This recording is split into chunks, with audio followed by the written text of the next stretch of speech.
Bugünkü avtomobilimiz Mercedes S-Classlı W221 Cruza 274 mühərriklə təsis olunan bu avtomobil. Demək, avtomobildə benzin buraxma problemi vardı və buradan həm çəkimi zəif idi avtomobilin.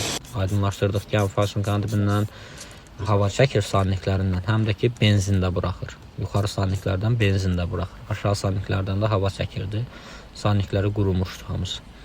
Onları yeni salniklərlə əvəz edəcəyik, həm də farsunkalar yuyuldu, stend olunur və avtomobilin üzərinə yığılacaq. Avtomobildə digər bir problem də yağ sızıntısı problemi idi. Yağ sızıntısı problemində aydınlaşdırdıq.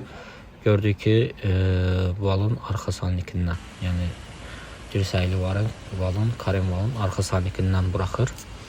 Korobkanı söküb çıxaracaq yerindən və arxa salniki yenisi ilə əvəz edib müştəriyə təhvil verəcək. İndi sizə söküm prosesində göstərəcəm. Burada artıq sürətlə qutusunu çıxardıq və indi yoxlayıb arxa salnikin vəziyyətini görəcəyiz.